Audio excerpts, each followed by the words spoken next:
আমরা ইলাও পাইছি ভদ্রলোক হল বলদাল বেশিছন ৭২,০০০ আমার নিজের চৌকে দেখছি কেশ বেটা ৭২ গনিয়া গড়ত হয়ে দিছে কুরবানি দিছে না জিজ্ঞাসা করা হইলে কিতাল লাগি দেও না বলে না না আমরা ওয়াজিব না তো আমিও ৭২-এর মাঝে ২০ দিয়ে আমি খায়া খরচ করতাম ৫০ দিয়ে হুরুমুরু আরে খাল লইতাম বুঝাইছি বাদে বড় হইব হিরিবার হলে ৮০,০০০ ভাইমু বেটা আরেক চিন্তা তোমার কুরবানির চিন্তা বিশেষ করিয়া দেখেন আমি মাতুয়া ইসলাম বলে হজ সম্পর্কে সামান্য বাবা বিশেষ করিয়া আমি আলোচনা করলাম দয়া করিয়া যাদের সম্পদ আছে আওকাত আছে হজ যাকুয়া হজ বহুত বড় একটা ইসলামের আহকাম বাবা ইসলামের বিধান হজ যদি আপনার নসিব হয়ে যায় সওয়াবের উদ্দেশ্য যদি লইয়া যায় মানুষে আমারে হজ হাজির হইতে কান নিয়ত না আল্লাহকে ওয়াস্তে ফরজ মনে করিয়া যদি আদায় করতে আপনি যান হজ আপনি আদায় করবা বেলাশক আপনি জানিয়া রাখবা আরফার ময়দান গিয়া যে দোয়া করবা কোনো সন্দেহ নাই এই দিনই সব দোয়া আল্লাহ কবুল করেন খেউরের দোয়া ঘুরাইয়া দিন না খেউরের দোয়া আল্লাহ ঘুরাইয়া দিন না এর লাগি যারার উপরে হজ ফরজ মাসলা আরও কিছু বাঙ্গি আলিমকলোর কাছে জানার চেষ্টা করবা হজ আদায় করত হজগুলা আদায় করার চেষ্টা করত এর লাগি মৌত কইতে সময় মনে হয়েছে অ্যাক্সিডেন্ট মত থাকি নবীজি ফরমাইন তুমি তার পানা চাও তারপরে অ্যাক্সিডেন্ট পরে কইসন রসুল্লাহ কইসন তুমি তার সুইসাইড মত থাকি পানা চাই ওরে বন্ধ হল আবার নবীজি ফরমাইছন কিছু মৌত হইল গিয়া বালা যে মৌতটা জুমার দিন জুমার রাত যদি কোনো মানুষ যদি মারা যায় নবীজি ফরমান এই মানুষের কবরের ফিতনারে আল্লাহ পাক রব্বুল আলামিন রেহাই দিলেন বুখারী শরীফের হাদিস মামিন মুসলিমিন ইয়ামুতু ইয়াউমুল জুমআ আও লাইলাতাল জুমআতি ইল্লা ওয়াকাহুল্লাহু ফিতনাতাল কবর জুমার দিন যদি জুমার রাত যদি কোনো মানুষের যদি মওত হয়ে যায় এই মানুষের কবরের ফিতনারে আল্লাহ রেহাই দিলেন মানুষ মরবার সময় কিছু আমরা দায়িত্ব আছে মানুষ মরতে সময় আমরা কিছু আলামত বুঝিলেই না নিয়ে মানুষ মরে যাইবা কিছু আলামত বুঝা যায় মানুষ মরতে সময় নবীজি ফরমায় বুঝিলাইবা মানুষ মরণের সময় গেছে ডাইন সাইডটা খোলা রাখো বাম সাইডটা তুমি তান চাপাইয়া রাখো আগ ফিস চাপাইয়া রাখো বাম সাইডে পিছন দিকে শয়তান আসিয়া শেষবারের মতো দুঃখা দিব মা মরি গেছন বাবা মরি গেছন মা বাবার সুরত ধারণ করিয়া আসিয়া কইও বাবা আমি তোমার বাপ চিনবাইছনি বহুত বছর আগে মারা গেছিলাম বলে আমি তোমার বাপে কলিমা পড়িয়া মারা গেছিলাম রে বাবা আজ খবরের হালত বড় কষ্ট করি আর তুমি কলিমা পড়িও না বিনা কলিমায় তুমি বিদায় এইভাবে মরার আগ মুহূর্তে শয়তানে শেষবারের মতো দুঃখা দেশাইব ইমান লৌটাইত এর লাগি মইতর মৃত ব্যক্তি যে ব্যক্তির ডাইন সাইডটা খোলা রাখিও আজরাইল সে জান কবজ করবা বাম সাইড চাপাইয়া রাখিও আগ পিছ চাপাইয়া রাখিয়া খালি পড়িও লা হাওলা ওয়ালা কুওয়াতা ইল্লা বিল্লাহ আস্তে আস্তে পড়লে হইব আর একজনে বন্দার ডান খানের মধ্যে তুমি তান তলকিন দিও ডান খানের মধ্যে কই তলকিন দিও লা ইলাহা ইল্লাল্লাহু মুহাম্মাদুর রাসূলুল্লাহ আশহাদু আল্লা ইলাহা ইল্লাল্লাহু ওয়াহদাহু লা শারীকা লাহু ওয়া আশহাদু আন্না মুহাম্মাদান আবদুহু ওয়া রাসূলুহু এই সময় মানুষের ভিতর থাকি প্রাণটা বাইরিয়া যাইবার সময় মানুষের হুশ জ্ঞান তেমন থাকে না মানুষের এমন পরিমাণ হুশ যায় পাশে আওলা দেখান দের পাশে গরের বিবি এখান দিতরা তখন খান্দন তান ওখান বুধবাইবা কিছু বুঝবা কিন্তু হইতে পারতা নাই রে বাবা আমার বড় কষ্ট আমার বুকুত হাত রাখো আমার তুলি একবার আমার ভাও মুরাইয়া নের গিয়া ইকান হইতে পারতা না তান বুঝতে ইতা কোনো কিচ্ছু হইতেও পারতা নাই কিন্তু তার নিজে নিজে বুঝবে আমি জমিন থাকি বিদায় হয়ে যার জানটা বাইরিয়া যাওয়ার সময় বাবা জানার উপরে ই পরিমাণ সদমা মায়ের যাইব এই সময় ই মানুষে কলিমা হইতো তার মুখে দিয়াইতো নাই জেলা আমরা দৌড়াইলে হেরান হইলে মুখে দি ফোড়ায় না ওওয়ালা কোনো সময় মানুষের জানো মায়ের হওয়ার পরে কলিমাও না হইতে পারে এর লাগি বন্দার খানের মধ্যে তুমি তেন কলিমার আওয়াজ পৌঁছাও যেই সময় মানুষ ঠিক ইন্তেকাল হয়ে গেছ ইন্তেকাল হওয়ার লগে লগে আমরার কিছু দায়িত্ব আছে জিন্দা হলর মুর্দার বার হইল জিন্দার উপরে লগে লগে এই ব্যক্তিরে সুন্দর করিয়া গোসল জলদি করে দিলাই দাও গোসল দেওয়া তো দেরি না গোসলটা দিলাই তাখানে বুঝেছুনি গোসলটা হইল খেনে দিতা জলদি বলে মইয়িতরে পবিত্র করে রেইতা জান যাইবার সময় ফসরাব পায়খানা ওই যাইতে পারে জলদি গোসল দেওয়াইয়া বিনা গোসল না দেওয়াইয়া ও নাপাক হালতে দাঁড় বইয়া তিলাওয়াত পড়া করতা না যাইজ না কোরআন শরীফ পাক হালতে পড়িতা মইয়িতর দাঁড় যদি পড় নতুবা আলগা সরিয়া পড়ক গোসল জলদি করে দেওয়াইতাম গোসল দেওয়াইতে সময় পর্দার হালতে গোসল দেওয়াই মইয়িতরে গোসল দেওয়াইতে সময় আত্মীয় স্বজনের মধ্যে খাস করে করিবে গোসল দেওয়াইতা বাপ মরসন আওলাদে তুমি গোসল দেওয়াও আমরার দেশে অনেক আওলাদ দেখলে ডরাইয়া গোসল দেওয়ার যাই না কইবার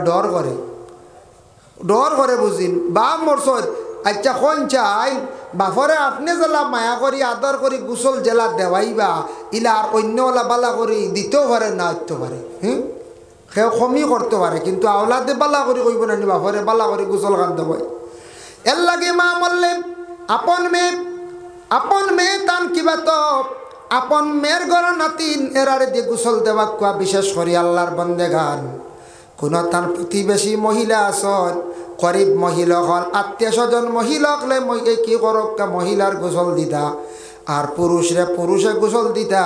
আওলা দখলে গোসল দেওয়ার চেষ্টা করক গোসলটা দিতে সময় এই যে ফানি যেটা রেডি করা হয় রেডি করতে সময় ফানি আমরা কিতা দিয়া বলে ফানি বানাই বরের পাতা আর বলে মন্দি পাতা দুইটার কথা বাবা কিতাব আছে আরেক নাউমারে একদিন কুরবানি দিয়া কিত হইতো আমি নাউমার তাল্লাই কয়া কুরবানি দিয়া কিত হইতো কুরবানি না দিয়ে মাংস বাড়ি জায়গা করা যান না আস্তাগফিরুল্লাহ ইকান নিয়ত আনন্দ জানি বলে কুরবানি না দিলে গোশত আমার বাড়িতে আইব পৌঁছিব ইলা আপনি কোনোদিন নিম্নস্তরে থাকার চেষ্টা করেন না জানি দিল মনে আবেগ ওটা রাখার চেষ্টা করেন জানি আল্লাহ আমি কুরবানি দিতাম আমার ওলা অকাত দেও ওলা তফিয়ত দেও কুরবানি দিলে গরিবী হালত দূর হয় কুরবানি দিলে মানুষের গরিবী হালত দূর হয় এর লাগে কুরবানি দেওয়ার চেষ্টা করতা তবে এক জিনিস খেয়াল করবা দোকানও বাকি আছে 22,000 কুরবানি দেওয়াত লাগবে না জানি বেঠায় যদি গালি আয় বুঝতে পারছি এখন এই দোকানও 7,000 এই দোকানও 6,000 এই দোকানও 5,000 ফার্মেসির 2,000 খাবারের দোকানও আরও 5,000 মিলাইয়া 22,000 মাজন হলে কইতরা অমুকরে দেখলাই নি রে বলে না বলে দেখ রাইনি হে শুনিয়ার খালি কুরবানির লাগে দৌড়া আমার টেকা দের না আর তাই যাইতা একটা বাজার মুখা না গিয়া খালি ফাতারে আটিয়ে গিয়া কুরবানির জন্তু আনিয়া আগলা খালি ঈদ ঘরটা খালি এই ধরনের কুরবানি আবার পৌঁছিত নাই অন্যর যদি ঋণ থাকে আপনি যদি দাবি ছুটাই না হয় ঋণ মারতে আনাইলে গিয়া কইতে হবা কুরবানি দিতাম আসলাম বড় উয়া মা কষলাম আমার ফরজ ওয়াজিব উজিব নাই তবে সোয়াবর উদ্দেশ্যে মোস্তাহাবি আলতে বাচ্চান গুনতাও বাড়িত কুরবানি দিলে একটা মনো আনন্দ আইলো আমরাও গোশত খাইলাম প্রতিবেশীরও দিলাম বা তুমি তাই যদি রাজি হতে দিতাম বা ইলা মাজনে দাবি ছাড়বো না কোন চাই একবারে ছাড়তো না আরি মানে কইব আচ্ছা দেওরবা যাও গে দেও বাস দেও আর হেনতান রেখ না কইয়া লুকাইয়া এটা পৌঁছিত না খেয়াল করবা বড়ের পাতা মেহেন্দি পাতা এই দুইটা পাতা হইল গে তিত্তা জিনিসে শরীরের ময়ল কাটে তিত্তা দিয়ে গোসল করিয়া দেখবা নিম পাতা দিয়ে গোসল করলে শরীরের ময়লা কাটে মইয়িতের সুন্দর করে গোসল দেওয়াও নখ রয়ে গেছে গিয়া নখ থাকতো আর নখ কাটার হুকুম নাই মুখ সেফ করতে পারতে না আর হুকুম নাই এর লাগে মানুষ একবারে মরার সম্মুখীন যখন বুঝি লাইবা আওলা দেখলে বাবার মুখ কাণ্ডে সুন্দর করিয়া মানে পরিষ্কার করিলাও মরার পরে আর মুখ সেফ নাই আর সৌন্দর্যতা করার যেতে পারতা নাই নকুর গুড়ির মধ্যে ময়লা যে তাকে লিক্কাল ব্যবহার করা হইতো এর লাগে লিক্কাল কয়টা ব্যবহার করুন হাত পায়ে আঙ্গুল হইল গিয়া 20টা আঙ্গুল 20টা লিক্কাল দিয়া মইয়িত তকলর নখগুলা সভা করতা এখন আর হাঁটার হুকুম নাই খানো তুলা দেওয়া হইতো নাকর মধ্যে তুলা দিতাম হাতর মধ্যে কাপড় দিয়া খিলকা বানাইতা গোসল দিতা ডাইন পাশে একজন বাম পাশে একজন নিম্নতম 2 জনে মইয়িত তকলরে গোসল দেওয়াইতে লাগে আরো একজন 2 জনে পানি আগবইয়া দিবা ও সাইটর পাত্র হ সাইটে মইয়িতের উপরে দি দেওয়াইয়া নিতা না বেয়াদবি এর লাগে আপনি মইয়িতে ডেয়াও যাইতা না গোসল করাইতে সময় মইয়িতে আস্তে আস্তে গোসল করাইতাম শরহ সুদুর কিতাবের মধ্যে জালালউদ্দিন সুয়ুতি লেখছেন মইয়িতে গোসল দেওয়াইতে সময় মইয়িতে কইরা রে আমারে গোসল দেওয়াইত্রাই আস্তে আস্তে শরীরের মধ্যে তোমরা মালিশ করো রে আমার শরীরে কতটুক বেদনা তোমরা হইতে পারতাই নাই আজরাইলে আমার জানটা টান মারিয়া নিতে সময় শরীর কতটুক বেদনা হয়েছে ইকান আমি বুঝতাম পারি আর তোমরা বুঝতে পারতাই না। এর লাগে মসজিদে আস্তে আস্তে আপনার আমার গোসল খান দেওয়াই দাম। গোসল দেওয়া নিঃশ্বাস, কিন্তু একটা জিনিস খেয়াল করবা, এখন আমরা মাসলাত যাই, মসজিদের গোসল একবার দিলাইছন আর একবার দেওয়া যাই যাচ্ছে নি বলে হা মসজিদের একবার গোসল দিছন আবার চেক করিয়া দেখছন নাপাক ময়লা জিনিস বাইর হয়ে গেছে গিয়া আবার আপনি গোসল দেওয়া কা, আবার আপনি গোসল দেওয়া কা, একবার দুইবার তিনবারও গোসল দেওয়া কা, কোনো বাধা নাই। মাসলায় মানের জানা যায় একবার হয়ে গেছে গিয়া আর একবার হইতো না বলে জি না, জানা যায় একবার করছন আর একবার করক আর একবার করক। বড় একজন বুজুর্গ মারা গেছন, তান জানাজার নমাজ হয়ে গেছে গিয়া এক জায়গাত জানাজা আমরা সারায় পড়ি লাইছি, বাদে ইমামও বদলক আর এক ইমাম দিয়া জানাজার নমাজ রে আদায় করক। মাসলা ও ঈদগাহ যখন বেশি মানুষ হয়ে যাবা, শরীফনগরের মানুষ একদিন ইলা হইতে পারে ঈদগার ময়দান ও জায়গা হইতা নাই, আপনারা একজন ইমাম সাহেব রাখছেন বলে ঈদগার নমাজ খান আমরা ঈদর নমাজ ইমাম সাহেবে পড়ায় বলে রবু ইমাম সাহেবে পড়ায় একবারে তো জায়গা হই না। এখন ইমাম সাহেবে সানি জমাত করাই তাই ইমামে সানি জমাত আর ফার্তা নাই, তাই না একবার করিয়ালে এই ইমাম শেষ ডিলিট। খেলাত কোনো সময় ডিফিট টিম রাখুন নি, কোথায় ডিফিট প্লেয়ার রাখুন নি, রাখুন নি কোন যায় না না অকল খেলাত কেউ রাখবো নি, তুমি আরই গেছো রেব, তুমিও শেষ, তুমি এখন ডিফিট হই না নি। অনেক শুনছি মাইকো রাইট কোন নাইট খেলাত কইতরা ডিভিট টিমও ডিভিট কোনো প্লেয়ার আইতে পারতে নাই, ফাইলে 500 ধরিবা না বাপরে আইনও আছে লগে, বুঝতেছেন। মেসাবে ঈদর নমাজ পড়াই লাইছন শেষ বলে সেকেন্ড এক কাম করি সৈয়দ চাবরে আনিলাই এক জমাতে জাগা হইছেন না মানুষ, মাসলাই লোকে ইমাম সাহেব সৈয়দ চাবরে আবার আনি লাইছনি, সৈয়দ চাবে 2 নম্বর জমাতের সৈয়দ নমাজ পড়াই লাইবা বাবা। এর জন্য ঈদগার ময়দানও আমরার মা বই নকলে নমাজ পড়ার হুকুম নাই। এক সময় মহিলা অকলরে লইয়া নমাজ পড়ার হুকুম আসলো বাবা, পরে নিষেধ করা হয়ে গেছে গিয়া না যাইজ বলে কারার দেওয়া হয়েছে। এখন সালাফি রাফিজি একগুলো বার হয়েছেন সোশ্যাল মিডিয়াত দেখতে পাইবা। আমি একদিন দেখলাম শিলচার এক জায়গাত ঈদর নমাজও বেটাইন বেটিনতে একসাথে খালি নমাজ পড়িতরা, ইটা দেখা দেখি সাইন না জানি বলে আমরা শিলচার দেখি আইছি, চলো মা বই নকল আমরাও যাই গিয়া। জি না, খালি দেখা দেখি খালি মুসলা আল আমল করলে হইতো না, বুঝা লাগবো এটা কিছু ইমামগুলোর কৌল আছে, মজহব আছে, মজহব না মানলে আপনি বরবাদ, আপনি কোনো মাসলা ইস্তেমবাদ করতে পারতেন না, সাবিত করতে পারতেন না, মজহব মানা লাগবে। এখন দেখো আমরা ইলাম গিয়া ইমাম আবু হানিফা অনত হানিমা বান্দি তাহতা সুরা নাবির নিচে না, আর আমরা ফাও দুই ওখানের ফাঁক 4 বা 8 আঙ্গুল ওলা রাখি। ইমাম শাফির গুলো দেখুন জানি মুম্বাই গেলে ভাইবা, দিল্লি কলকাতা আর সৌদি আরব তো গেলে ভাইবা ওলা তরিমা বান্দার ফাও অতখান ফাঁক মাঝে দি ছাগল দুমা দৌড় দিব ওলা রাইডে বলছে। আমরা কিছু মানছে সৌদি থেকে আইয়া শিকিল আইলা বুঝবাইছো একদিন আইয়া সৌদির দেখে আইলে ওলা নমাজ পড়ে বলে ওলা পড়িলা বলে জি না, আপনি ওই লাগে হানফি শাফির করে নমাজ পড়া আপনার লাগে জায়েজ আছে। আমরা তো 31 দিন মক্কাত পড়েছি, মদিনাত 8 দিন পড়েছি, ও তো ইমাম সাহেব হানফি ও শাফি আর আমরা হানফি, আমরা তর্জে পড়িয়া হেইন হ তর্জে পড়কা তাইন তান তর্জে শাফিয়ে ওলা পড়িতরা। আরেক গুরু বাড়াইছেন তরিমা নাই ওলা আজ ছাড়া মক্কাত গেলে দেওয়া ডাইরেক্ট ছাড়াও তো বাইরেছি, বুঝবাইছেন নি। এর আর তরিমা বান্ধিতে মনে বুড়া উড়া লাগে মনে কর। আচ্ছা যাই হোক, এর লাগিয়া ইলাও বিভিন্ন কলর নমাজ আমি পাইছি। আরেক গুরু পাইলাম দেখি রে বেগত কি লাকড়ির টুকরে এখন বার করছে, বুঝছেন বার করি ওখানে ওনত তৈছে ওখান হে শ্রদ্ধা দে, বুঝাইছি। এটা শিয়ার মধ্যে আরেক গুরু আসন মুম্বাইতে ওলা হওয়া যায়, হে বেগতাকে কিতা করবো টুকরে এখন বার করবো লাকড়ির আর ওখানে শ্রদ্ধা দে। এখন দেখা দেখি আপনি বাড়িতে লাকড়িতে খাট এখানে শ্রদ্ধা খাই বলে জি না, আন্দাজি দেখা দেখিত লাগিয়া হলবাও যাইব, বুঝাইছেন নি, বুঝা লাগবো। কারণ কিতা জানি খাওয়া একদিন খঞ্চন বাকির ভাড়া দেখিয়া আটা দেখিয়া হইল রে বাই খঞ্চন তোর আটা হব আমার ইকা খঞ্চনে কইলে ভারতায় নাই বলে কি সব তো ভাড়া যায় বলে না আমি কইয়ার ভারতায় নাই, আমার আটাই তুমি শিখতে পারতায় না বলে না রে বা আমার তোড়া শিকা বলে আমি কইয়ার ভারতা নাই বলে না শিক ও লগে ছুটিছে খাওয়া খঞ্চন বাকির লগে আঠাত ও আটা আরম্ভ করছে, আটতে আটতে আটতে আটতে ফাটছে না, বাদে কইল রো খঞ্চর বাকিরে কইল ফাটছি না রব, তোমার আটা ইতা কিলা ফাটছি না। হেসে তার গুয়ে বাউর দিছি, এখন খাওয়া না ফাললো খঞ্চর, আর তার মূল আটাও গেলে এখন ফাঁকে দিয়েও দেখুন জানি চালো তাতা করে খালি দেখুননি। ও খাওয়ার আটা এগু একেবারে আসান খা, খঞ্চন ফাঁকির ভাড়া হিকাত লাগে। তে আমরা ওলা একগুড়ে গিয়া দেখলাম হমুকা, আর হঠাৎ গিয়া বাদে ইনই ওলা বাদে বেড়া সারা খাইয়া না যাইব না ভারবা সাফিয়ার না হানবি মাঝেদি মারবার কোন কুরখি বুঝতে এর লাগে আল্লাহকে বাঁচতে আপনি আবু হানিফার কৌল মানছন, আপনি সাফির করে নমাজ পড়া যাইজ আছে, কিন্তু লামজহবি যারা আসন এরার পিছনে নমাজ পড়া যাইজ না।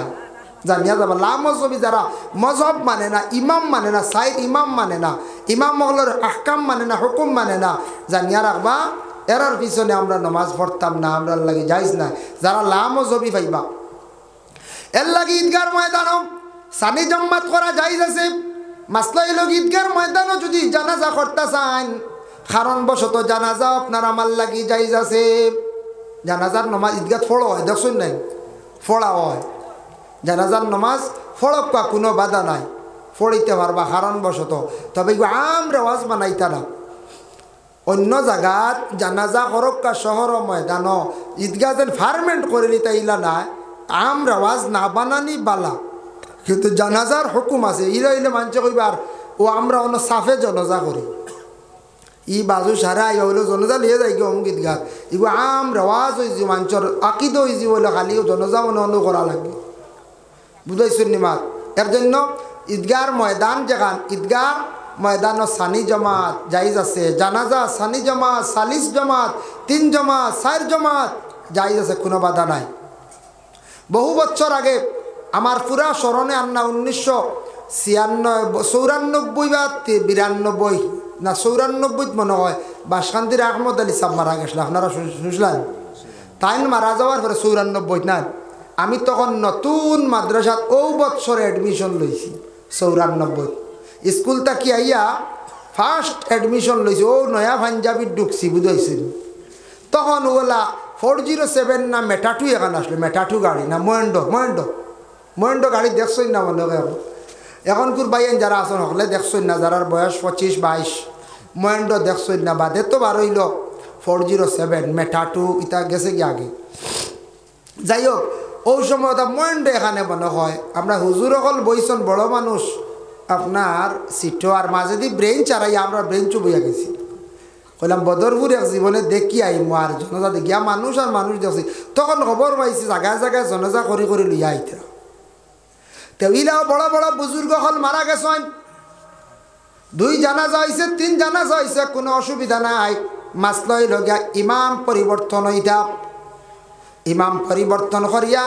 কি করক্কা জানাজার নমাজ পড়ক্কা, ঈদের নমাজ পড়ক্কা, কিন্তু জুমার নমাজের জন্য 2 বার জুমার নমাজ হুকুম নাই। এখান যদি ইবাজু শুনিয়া যদি কোন সামনে শুক্রবারে জুম্মা ইমাম সাহেব পড়াইছিল বলে আমরা কয়জন রয়েছি ও বাড়ির মাদ্রাসার ছাত্র বেটার আর আমরা আর জুম্মা পড়িলাই, ওই তো নাই কাম শেষ। এখন গাঁৱৰ মোল্লা বেটারে আনতে আসুন নি, মোল্লা বেটা আপনি তোর গাঁৱত আসুন নি, ছাত্র পড়িতরেন নাই বনক নাই, আল্লাহ মতো ঘর আসুন নি, আসুন নাই। যাই হোক আপনারা গ্রামত যে ছাত্র পড়াইতরা আলিম বানাইতরা, আলিম বানাইবার চেষ্টা করেন, হাফিজ বানাইবার চেষ্টা করেন, কারি সাহেব বানাইবার জীবনে চেষ্টা করক বাবা, আলিমর বাবা হাফিজর বাবা বনার চেষ্টা করক। দুনিয়া তো সম্মান পাইবা, আখেরা তো আপনি আলিমর বাবা হাফিজর বাবা বলে হাসরের ময়দানে পরিচিত হইবা। দুনিয়ার সারা লুবো যাওয়ার দরকার নাই, আলিম বানাইবার চেষ্টা করুন। আমরা মনের ধারণ হয়ে গেল গে আলিম বনলে হাফিজ বনলে মসজিদ খালি ইমামতি করবা, কিলা খাইব আমার ভাইও চিন্তা খালি আমরা। এই চিন্তা করার দরকার কিতা, আমরা ভাই পয়সা বাড়াইয়া দিই না, এমনিও দেখবা আলিম হল চলবা, হিবা মসজিদের বেতন বাড়াইতে সময় জানো ধরিলে হিবা হুয়া দিতা কিনা ওলা গেল বলছে। আল্লাহর বন্দেগান একটা জিনিস খেয়াল করক দয়া করে। আমি অনেক দিন খবর পাইলাম বেঙ্গালুর আমরার যুবক ভাইয়ানতে চাকরি করতে, 4 গেটর চাকরি করতে সময় 15,000 টাকা বেতন পাইতে এক গুরু ভাইয়ানতে, 15,000 মধ্যে 2,000 টাকা রুম ভাড়া, খানির বেলা গেছে গিয়ে আরো 3,000 টাকা হইল 5,000, 10,000 বাঁচিল পকেট খরচ আর মনে করক 1,000। 9,000 টাকা 8,000 টাকা বাড়ির দিতরা আর খবর লইয়া দেখুন জানি যেটা মেসা বকলে ইমামতি গড্ডা কত শান্তিতে সম্মানের হালতে আসুন কিন্তু জানিয়া রাখবা মাসও একবারে নিম্নতম 10,000 টাকা আছে তে তো বেতন কমাইলি আমার বাড়াই না মেসা বাই দেখরাইনি মূল কথা হইয়া যাইতে রাখি হতার প্রসঙ্গে হইয়ার মেসাবার বেতন আছে 6,000 বা 7,000 আল্লাহর ওয়াস্তে আপনারাও দেন আমরাও দেই কিবা তো বিশেষ করিয়া দাওয়াত যখন গেলা খতব গেলা মিলাইয়া যে কোনো মেসাবার বর্তমান সময়ে 10,000 থেকে 12,000 আছে আর যারা কিছু তবিবাদ জানুন আরও বেশি আছে আর যারা একটু ফরওয়ার্ড মেসা বগল যারা আছেন আর তো নিম্নতম 20,000 আছে তা ভাই আমরা চিন্তা করিয়া ডরাইয়া মরে যাইয়া ফুয়া মাদ্রাসাত দিতাম কিতাল লাগিয়া যদি বড়